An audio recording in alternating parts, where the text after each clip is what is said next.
Hey smart people, Joe here. So there's this famous experiment on lying. A behavioral economist named Dan Ariely gave groups of people a set of math problems. You're supposed to find the two numbers that add up to 10. Now, pretty much everyone can solve these if they're given enough time. But in the experiment, you're only given 5 minutes to do a whole bunch of them. And you'd get $1 for each one that you got right. When the 5 minutes are up, stop, count how many questions you got correct, then put your paper in a shredder. Just tell the tester how many you got right and collect your money. Except the papers weren't really shredded, so that researchers could tell who lied. And around 7 in 10 people cheat in this scenario. On average, people said that they solved 6 problems, but they only actually solved 4. What's interesting is people didn't lie as big as they could lie. They made a calculated lie. Big enough to get some extra moolah, but not big enough to raise suspicion, they thought.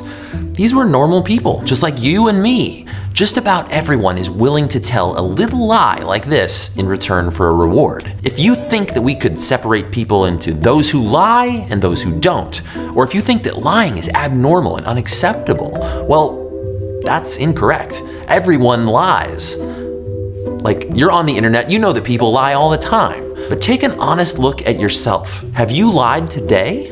I mean, ever say, I know, we should totally catch up. Oh yeah, bro. The script's almost done. It's got like 2 more lines. Oh, weird. Must have gone in my spam folder. Oh yeah, I love flossing. Every day. I mean, what's your dating profile say? You ever drive a little faster than the speed limit? I mean, last time someone asked you how you're doing, did you tell them the whole truth? Oh, great. And these are just little lies. The world is full of larger lies and more sinister liars. Lies that can do real harm. I mean, most of us consider ourselves pretty good, generally truthful people. So why do we do this? I mean, if we're supposed to be the most intelligent species on Earth, the most socially complex organism that we know of in the universe, why are we just incapable of telling the truth, the whole truth, and nothing but the truth? Well, lucky for you, I have all the answers. Okay, that is a lie, but you're gonna learn a lot. This is why we lie.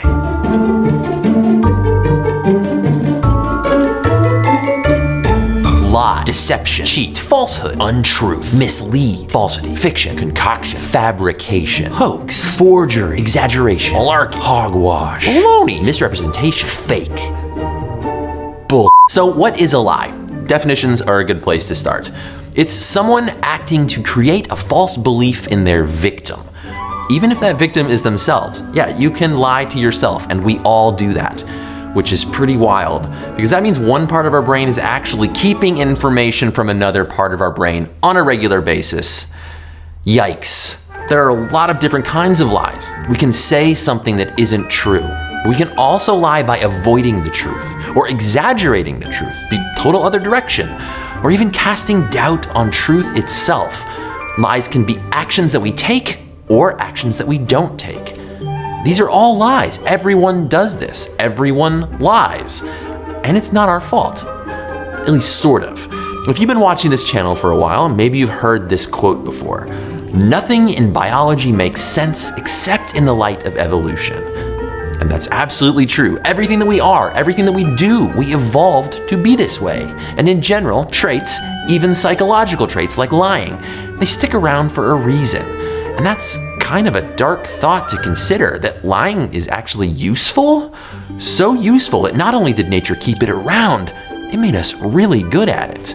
So how often do people lie? Well, studies on college students show that they lie in 1/4 of conversations with a best friend, half the time with acquaintances, and almost 80% of chats with strangers. They lied to romantic partners in 1/3 of conversations, even lied to their moms in half of their calls home. Sorry, Mom. Lying and deception is not even limited to humans. Living things exchange all kinds of signals with each other. Sounds, colors, and patterns, movements and behaviors, even chemicals and molecules. And they can deceive with all of them. Viruses are lying to your immune system, molecular deception. Parasites that control the minds of their hosts so that the parasites can survive and reproduce.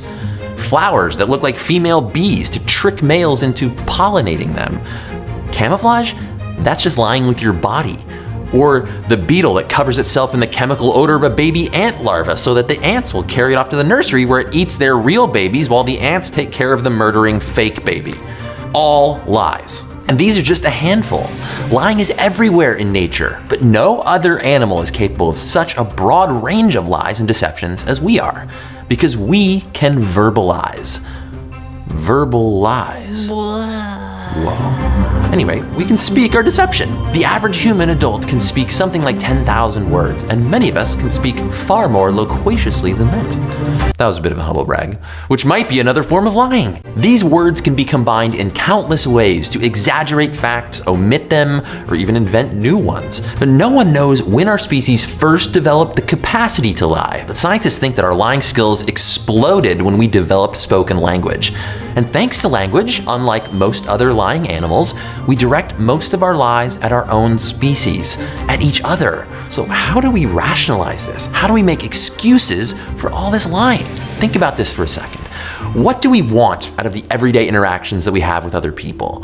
Maybe just to be pleasant. Maybe we want our opinion heard or to give some impression of ourselves. Or maybe we just want to make others feel good, strengthen our friendships, influence people, push them to do something that we want them to do, or increase our status and power by wanting people to believe that we have the answers to things. Can we cut that last one? We all have motivations like these, and we can act on these motivations truthfully or deceptively. Most of the lies that we tell are everyday white lies, and these generally fall into 5 categories. Lies about our feelings and opinions. I love that shirt.